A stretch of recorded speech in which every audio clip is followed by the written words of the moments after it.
going, everyone? Welcome back to the House of Horror, and today we're going to be talking about the Universal monsters. If you know me at all, you know that the Universal monster movies are super close to my heart. I watched a few of them at a very young age, and then I really got back into them in college. And when it comes to old school horror, Universal really is the juggernaut. Sure, you had other studios like MGM and RKO that would come out with films here and there, but Universal was the unquestionable king of horror. Today we're going to be looking at my personal top 10 Universal horror movies. These aren't going to be full reviews or in-depth analysis of the film. I'm just going to kind of list the ones that I think you all should check out at home. We're obviously going to be talking about the original golden era films, but I am going to cheat a little bit and do one from the Silver Age. I'm also not going to be counting any of the Abbott and Costello films because they're mainly comedy films. Although the monsters are played straight and they do work as horror films, they are mostly comedies. So we're going to be sticking just to the horror films. Of course, they can have comedy in it, but they still have to be mostly horror. And again, these are just my opinions. This isn't the absolute top 10 or anything like that. And I personally would love to hear what your favorite Universal horror films are. So let me know down in the comment section below. Without further ado, let's get started with number 10.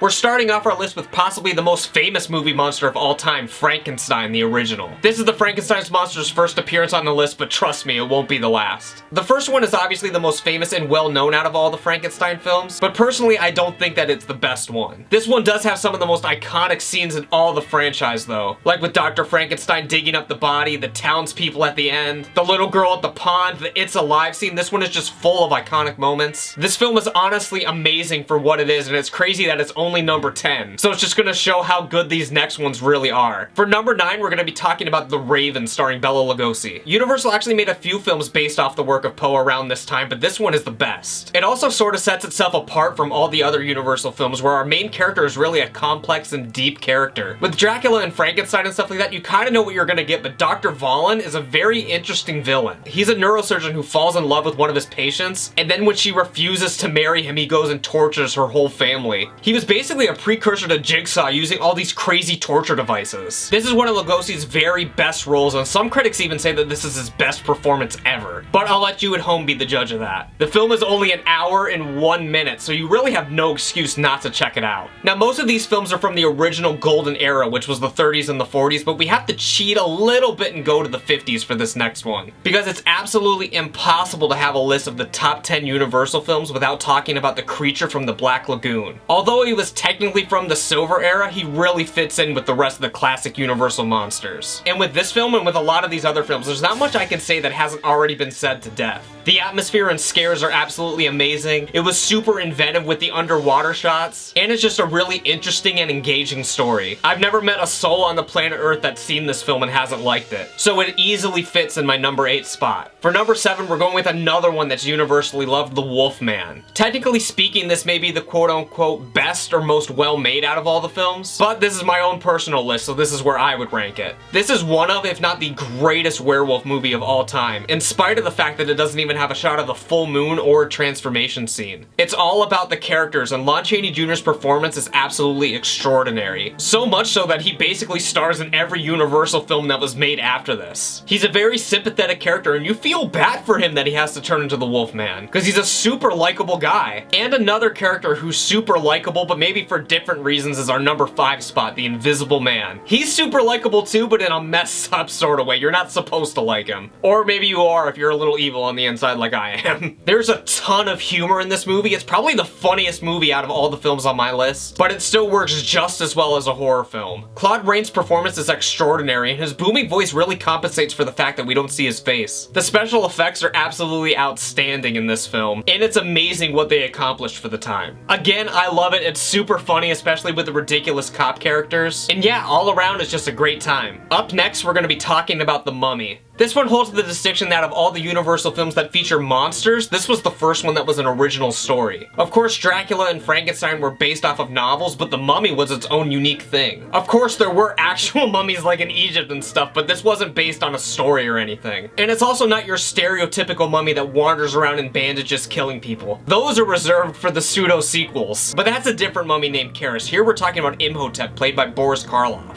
Karloff, obviously known for playing the Frankenstein monster, also has a very distinct horror voice. And this was really the first time we really got to hear him speak. And it's not just a horror movie, it sort of dabbles in romance as well. Overall, this is just a stellar movie with great acting, great direction, and great style all around. For number 4, we're going for one of the more atmospheric films on our list, and one that people don't really talk about that much or even know that it was part of the Universal films. We're talking about The Old Dark House. Like I said, this film's chilling atmosphere is absolutely unmatched. And it perfectly fits the title of the film. We're trapped in an old dark house. We've got a creepy psychopathic killer in the basement, a creepy bedridden old guy in the attic, and a creepy and terrifyingly insane butler portrayed by Boris Karloff. He was sort of typecast into this role fresh off the success of Frankenstein, so he kind of just wanders around like a monster and he doesn't say any words in the entire movie. I don't know what it was, maybe at the time Universal didn't really take him too seriously, or they didn't see the future star that really lied within, as we touched on when we talked about The Mummy.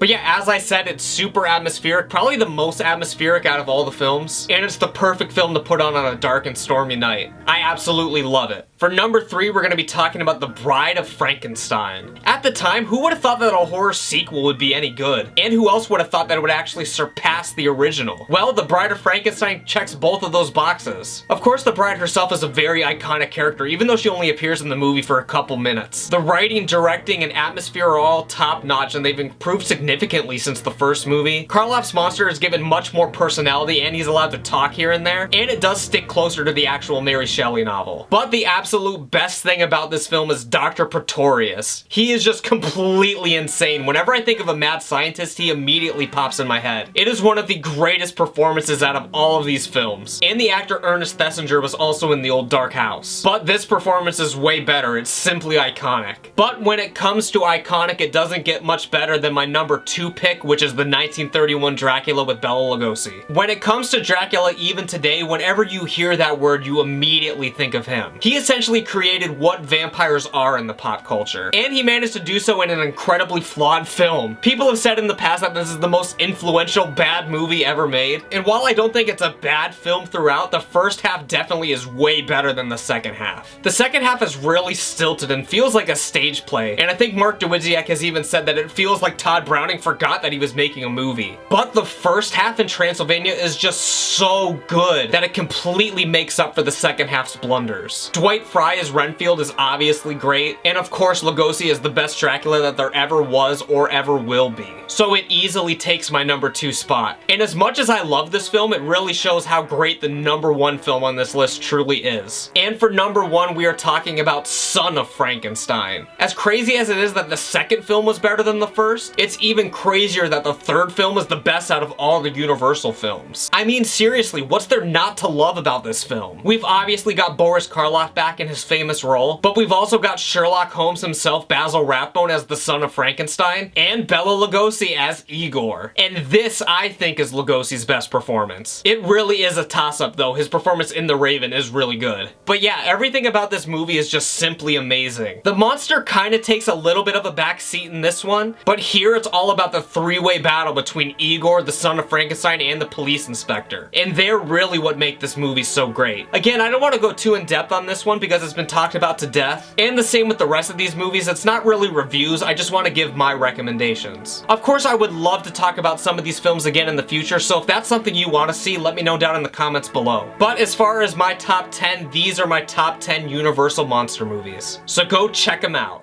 I want to thank you guys for tuning in for another episode of the House of Horror. If you haven't already, please make sure that you subscribe to my channel and turn on notifications so you know when I post new videos. And if you give this video a thumbs up and share it with a friend, it would be greatly appreciated. Again, I love talking about the Universal movies, so any opportunity I get to talk about them, I would love to take it. So you may see more about these films in future episodes of the show. But that's it for this time, so I'll see you back here tomorrow for another episode of the House of Horror. So take care and stay spooky.